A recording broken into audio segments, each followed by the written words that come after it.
ಇನ್ನು ರಾಜಣ್ಣ ಅವರು ನನಗೆ ಪತ್ರವನ್ನು ತೋರಿಸಿಲ್ಲ. ಬೆಂಗಳೂರಿನಲ್ಲಿ ಡಾಕ್ಟರ್ ಜಿ ಪರಮೇಶ್ವರ್ ಹೇಳಿಕೆ ಕೊಟ್ಟಿದ್ದಾರೆ. ರಾಜಣ್ಣ ಪತ್ರ ನೋಡಿದ ಮೇಲೆ ನಾನು ಮಾತನಾಡ್ತೀನಿ, ಅವರು ನನಗೆ ಪತ್ರವನ್ನು ತೋರಿಸಿಲ್ಲ ಏನಿದೆ ಪತ್ರದಲ್ಲಿ ಅಂತ. ಒಮ್ಮೆ ಆ ಪತ್ರದಲ್ಲಿ ಏನಿದೆ ವಿಚಾರಗಳು ಅಂತ ನೋಡಿದ ಮೇಲೆ ನಾನು ಅದ್ರ ಬಗ್ಗೆ ಪ್ರತಿಕ್ರಿಯೆ ನೀಡಬಲ್ಲೆ ಅಂತ ಹೇಳಿದೆ.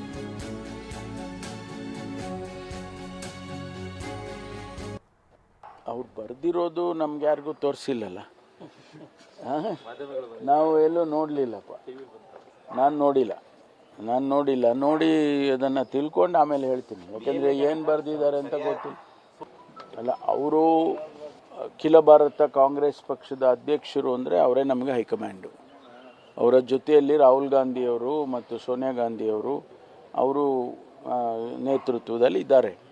ಅವರೆಲ್ಲರೂ ಸೇರಿ ಏನು ತೀರ್ಮಾನ ಮಾಡ್ತಾರೆ ಅದೇ ಅಂತಿಮ. ಅದಕ್ಕಾಗಿ ಅವರು ಈ ಗೊಂದಲ ಆಗಬಾರ್ದು ಅನ್ನೋ ದೃಷ್ಟಿಯಿಂದ ಹೇಳಿದ್ದಾರೆ ಅಂತ ನಾನು ಅಂದ್ಕೊಳ್ತೀನಿ.